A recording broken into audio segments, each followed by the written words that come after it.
is Pastor Steve Royalty, and he's our next guest speaker. Please welcome Pastor Steve.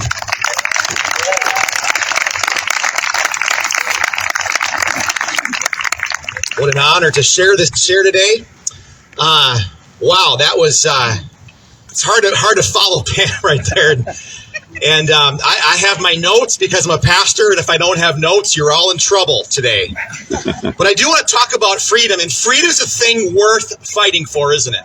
Yes. And I would say if you looked around this area right now and saw the people that are here, I think most of us would agree with that. I love what Dale said as I was walking up today. He talked about how it doesn't matter if you're left, you're right, you're up, you're down. It doesn't matter. Freedom should matter to all of us. And freedom is a thing to fight for. And I want to talk about freedom here for a few moments. What is freedom? When I was 14 years old, freedom meant a car. It meant a license. It meant getting out of my parents' home, right? That was freedom as a 14-year-old kid. And so as a 16-year-old getting those things, I realized the first time I had to put gas in my car, that was not freedom. So I thought, well, maybe freedom comes a little later. It's 18 years old. I can vote. I could do what I want to do. That's freedom. And I came to realize that was not freedom either. And so maybe it was being 21, or maybe it was going to college, or graduating from college, or getting a job, or having a home. And this whole weekend I spent replacing a dishwasher. I had to buy it. I had to do my leaves. I had to do pine cones. I had all those things. I realized that freedom is a lot deeper than those things that I thought at that time. You know, freedom is a thing worth fighting for. What is freedom? Well, the dictionary definition of freedom is the power or the right to act, speak, or think as one wants without hindrance or restraint. It's been said already today several times. I'll say it again. When humans were created, we were created with an innate sense of freedom, and that comes from God, our Maker, our Father. And again, whether you are a follower of Christ or not, something happened to put you here on this planet. Something happened to make you different than the rest. You're not an animal. You're far better than that, and you know it's true. You've been created, you've been made, you've been put here on purpose, and I will add, for a purpose. And freedom is a gift that God gave us at creation, yet ironically, though it was given at creation, people have been searching for it for thousands of years. And really, you go back to the very beginning, I find a lot of times things that matter, things that are important, start in the book of Genesis.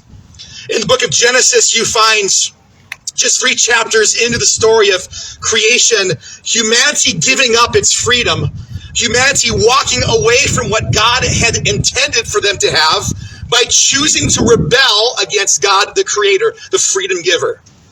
They walked away from that, but from that time forward, the perfect freedom that God gave as a gift in the Garden of Eden was walked away from. What you have as a result is you have bondage, you have brokenness. We know that is sin. And whenever sin touches, whenever sin comes in contact with, it destroys. If you wonder why is the world like it is, well, it's because of sin. Sin ruins always. At the very beginning of creation, sin ruined the freedom that God provided for his people, that God provided for us. And the Old Testament records time and time again, God's people walking away from that freedom, yet you find so often God bringing them back to a place of redemption, teaching them what it was like to walk and live in freedom, and not just teaching them, but restoring freedom in their lives. And though it feels like these stories in the Old Testament and New Testament even are distant memories, are far away, and some would say they have very little to do with our lives nowadays, I would push back. They certainly do not. They have a lot to do with our lives in this time, in this season, in this place. When God freed the Israelites from slavery in Egypt, he was foreshadowing the arrival of Jesus Christ, who came into the world to free humanity from sin. Yet the truth remains of the power of the gospel. Jesus came to free us from death, from whatever enslaves us. He freed us from that. And the core message of the Christian faith is exactly that. That God has provided for us freedom. And freedom means something. A while back, I was sitting with some friends, colleagues of mine, pastors, and talking about these things. And they would have been people that would have said, yeah, you can't talk about politics and things in church. They're separate. And I pushed back and said, I don't think that's true. I said, the reason why I don't think it's true is because God has called us to lead people and to continue to talk about freedom. Again, you look around this space right now, most of us would probably agree with each other, maybe not, but possibly, I would say largely we would, to a certain extent. We'd agree with each other on these things, but freedom isn't just for us. It's for all people, it's for all men, all women, all mankind. That's what's been given, freedom from God from the beginning. Since time began, freedom is there, and it's worth fighting for, but you know, freedom's always cost something. I was talking to these guys about freedom and about these things, and I pushed back and I said, the reality is you might say that it doesn't matter, that we can sit back and be quiet and not say a thing, but the reality is that throughout history, those that have been quiet in the face of freedom, those who have been quiet in the face of tyranny, have found themselves on the wrong side of history, time and time and time again. People need to stand up for what's right, stand up for what's true, and in our case, we stand up for what's right and what's true as agents and as people on mission from God, the Creator, who has created us with inalienable rights to be free. I've been places around the world that I've seen the effects of what it's like to not be free, and I can tell you, anyone who thinks freedom does not matter, is not worth fighting for, does not understand the gospel of the Christian faith. This is what Jesus said in John 3:16. It's one of the most famous scriptures in all the world. For God so loved the world that he gave his only son, and whoever believes in him should not perish, but have everlasting life. The good news is the best news ever. It's the faith that Jesus frees us from death, frees us from sin and its effects. As a result, while Christ's followers still battle with sin, we are no longer slaves to it. Here's what Jesus said about this freedom. If you abide in my word, you truly are my disciples, and you will know the truth, and the truth will set you free. He also said in John 8, he said, truly, truly, I say to you, everyone who practices sin is a slave to sin.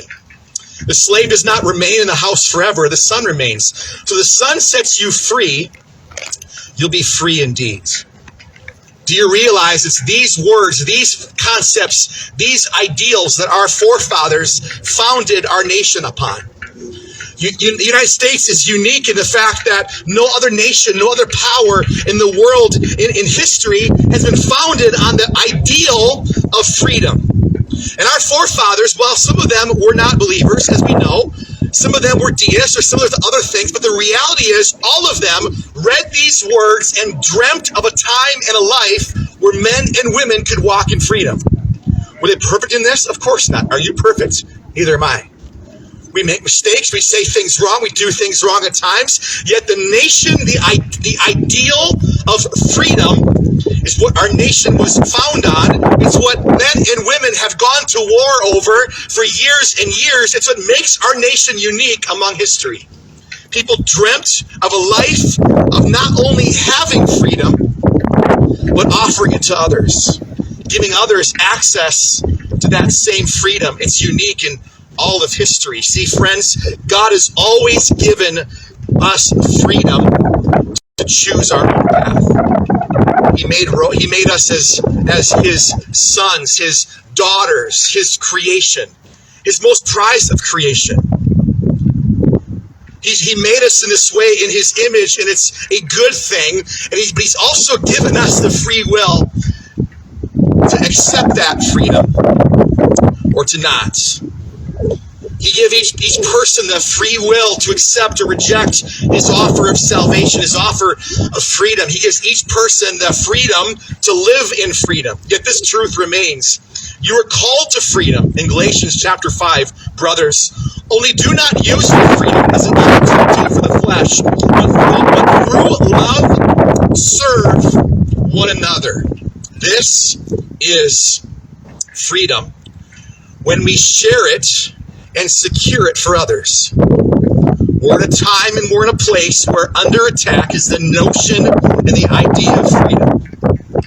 It's a belief in our world that says if you want freedom, you gotta do the lowest common denominator, and that means giving up some of your rights to somebody else. That's baloney, because that's never been someone else's place to take freedom from you.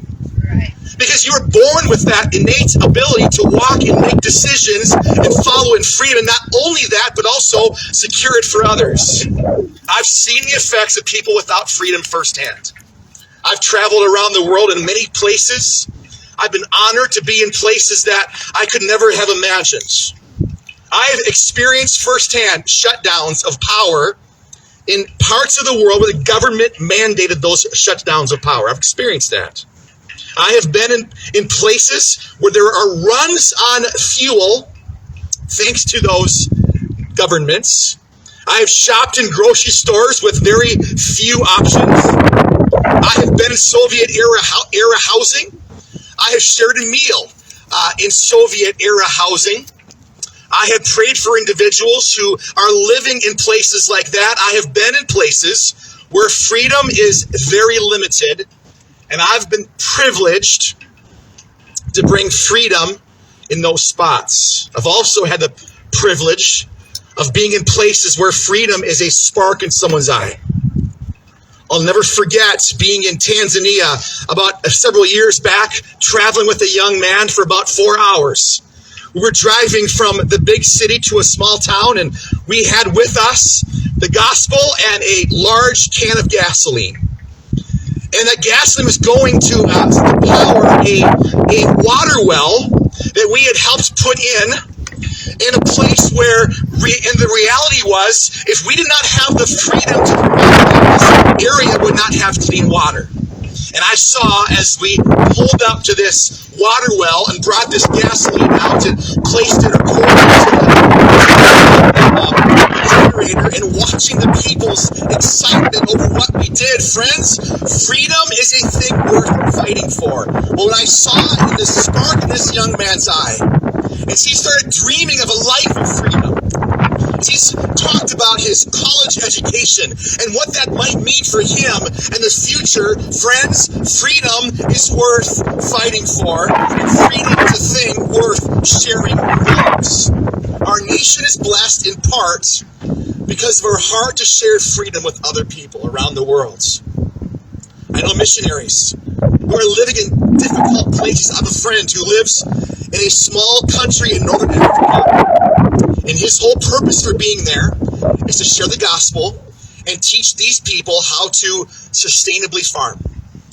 At great lengths, he has taken and moved his family to a place where I would never want to be. Why? Because he's free to do so. I have missionary friends who are bringing medical supplies to Cuba. I have friends who are missionaries who are bringing and building fresh water wells all over Africa and Southeast Asia. These are my friends. I know them personally. Why do they do this? Because they are free to. Even our nation's heart to serve and to help, whatever crisis the world finds in it, it's amazing, it's incredible to watch as our nation responds. Why? Because we're free to do so. It's why our freedom is worth fighting for. No one would argue that. Maybe that's why it costs so much. It always has. I talk with these friends of mine, and I challenge them on their thinking, and as one said, well, maybe it's fine. Maybe it's the best thing for us to not be free. And I pushed back and I said, you can't say that, because you are speaking from a place of freedom. And you don't understand how that is in talking to these guys about freedom and encouraging them to stand up for freedom. Started changing the course of their lives. Friends, when you fight for freedom, you don't have to go across the seas or across the world. Sometimes it's across the table at Thanksgiving. Sometimes it's across the aisle at church. Sometimes it's across the street. Sometimes it's across the bed. I don't know where it might be in your place, but it's time we stand up for freedom and speak it and pray for it and do it. And freedom has always best been when we have not only been free, but we've shared it with others. Thank you so much for listening. Stand for freedom.